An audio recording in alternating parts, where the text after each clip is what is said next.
président Umaro Embalo Sissoko, qui non seulement préside son pays, la Guinée-Bissau, mais a aussi une responsabilité régionale à la tête de la CEDEAO, et qui justement a coordonné les positions d'une région qui vit les mêmes inégalités, celles qui ont été évoquées, connaît la grande pauvreté, est touchée par le terrorisme, par aussi les ingérences, les influences informationnelles, on l'a bien vu, de la Russie, et donc des positions qui ont été parfois complexes. Mais sur tous ces sujets et cet universalisme en temps de guerre ou à double standard, quelle est ta position ?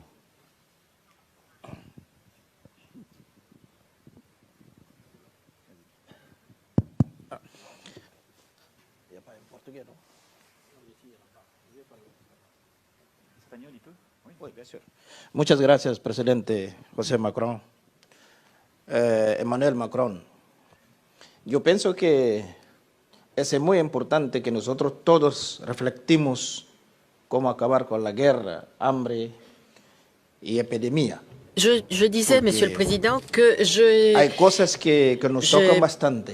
pense qu'il faut que nous réfléchissions sur comment finir sur cette guerre. On parle beaucoup à la télévision, dans la presse écrite, de la guerre entre la Russie et l'Ukraine. Mais en nuestra zona, por ejemplo, tenemos guerras. Dans nos régions, il y a aussi des guerres. Le Mali, le Burkina Faso, et il y a des morts tous les jours. En Amérique du Sud aussi. En Colombie, par exemple, tous les gens qui émigrent vers les États-Unis et qui meurent sur la route. Mais pour la communauté internationale, la seule chose qui est sur l'agenda, c'est le conflit entre l'Ukraine et la Russie. Quelque chose qui pourrait être terminé très rapidement s'il y avait un dialogue. Si vous regardez ce qui nous est arrivé, nous, dans notre région, c'est que nous disons toujours, c'est l'Occident qui décide pour nous, sur nos territoires, comme cela a été le cas pour la Libye. L'Afrique, notre continent, quand il y a notre voix à entendre, personne ne l'entend, comme pour le cas de Kadhafi, par exemple. Alors, je demande, est-ce que nos frères de la Libye, de l'Afghanistan, de la Somalie sont heureux aujourd'hui? Et non. Mais nous avons une solution, et pour arriver à cette solution, il faut un dialogue entre le Nord et le Sud. Même si nous sommes pauvres, nous avons une dignité aussi, et ça c'est très important. J'ai été il y a 15 jours avec le président Poutine dans son bureau. On a parlé presque 3 heures. On en a parlé beaucoup.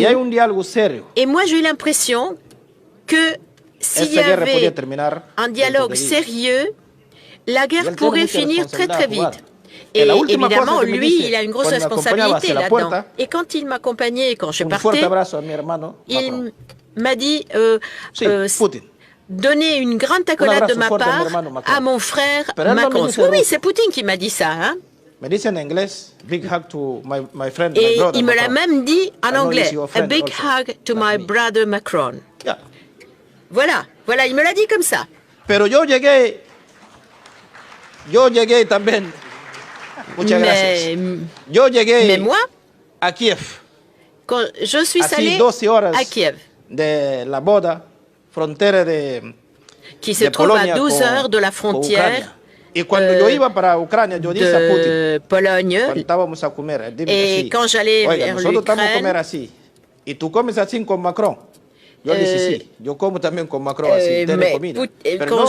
Poutine m'avait parlé de déjeuner et m'avait dit si j'allais déjeuner avec Macron. J'ai dit oui, oui.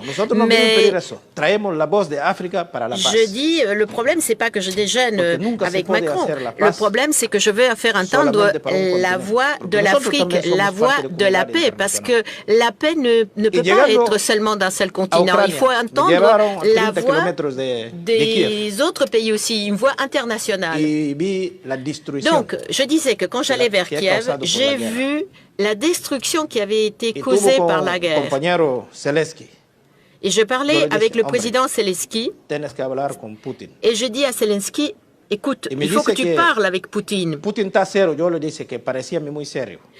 que je lui ai dit que j'ai l'impression que Poutine était sérieux. Et que mon message était qu'il fallait qu'il parle avec Poutine. Et que son frère Macron pouvait vraiment jouer un rôle aussi. Parce que Poutine m'a dit un grand bonjour pour mon ami Macron. Et il me l'a répété plus d'une fois. Alors je pense que Macron a un rôle à jouer pour sortir de cette guerre. Mais cette guerre est quelque chose qui touche toute l'Ukraine. Par contre, quand j'étais à Moscou, j'ai eu l'impression que personne n'était touché par la guerre. C'est pour ça que je crois, Monsieur le Président, c'est que quand tu parles avec tes amis européens, avec tes amis américains, c'est important que tu le fasses. Mais quand on parle devant l'Assemblée générale des Nations Unies, il faut parler sur faire entendre sa voix, que tous puissent faire entendre leur voix. C'est évident que pour moi, ce n'est pas facile quand on m'appelle et qu'on me dit, écoute, il faut que tu te prononces comme nous. Ben non, ça ne marche plus comme ça. L'ordre mondial a changé. Les pays BRICS maintenant compte. Il y a des pays comme l'Arabie Saoudite, l'Algérie, le Venezuela qui vont s'associer aux BRICS. Et peut-être que la Guinée-Bissau y sera aussi si nous avons du gaz ou du pétrole à l'avenir. Mais la plus importante, c'est qu'il y ait un respect entre nous. Et moi, j'aime beaucoup Macron parce que nous parlons comme deux chefs d'État. Et il me dit, nous parlons comme un égal. Je suis un frère et toi tu es un chef d'État. Je te parle comme un frère.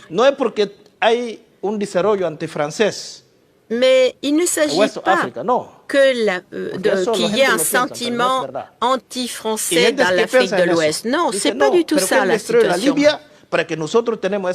Mais le problème de la Libye a causé des conséquences graves pour le Mali, le Burkina, le Niger. Kadhafi était un mal nécessaire pour son peuple et Saddam Hussein était aussi un mal nécessaire pour son peuple. Le peuple vivait bien sous leur régime. Et aujourd'hui, je me demande, est-ce qu'ils sont heureux sans Saddam, sans Kadhafi? Même si c'était des personnes néfaste. Mais il y avait la paix. Et maintenant, la paix, comment on va l'acheter? Le monde n'est pas juste, Monsieur le Président. Jeu de la Covid. Depuis qu'il y a la guerre entre l'Ukraine et la Russie, le Covid a disparu. Personne n'en parle, même si la maladie continue d'exister. Et même s'il y a d'autres pays qui en souffrent. C'est pourquoi je pense qu'il faut que nous réfléchissions tous ensemble. Parce que pour garantir la sécurité de l'Europe, on ne peut pas se passer de la Russie. La Russie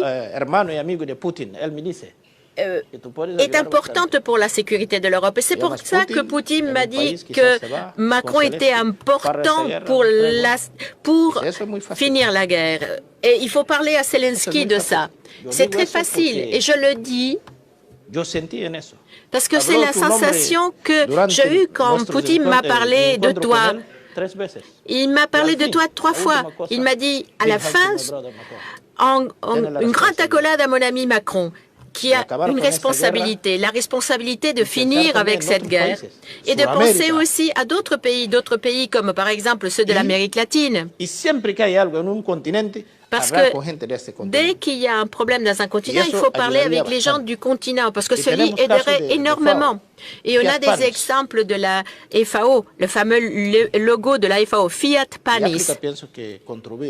Et je pense que l'Afrique contribue aussi au Fiat Panis.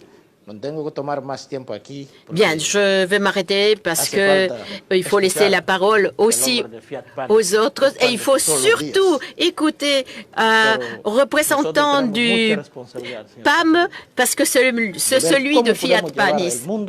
Et il faut voir comment nous pouvons faire pour arrêter cette guerre, pour sortir le monde de cette guerre. Merci beaucoup.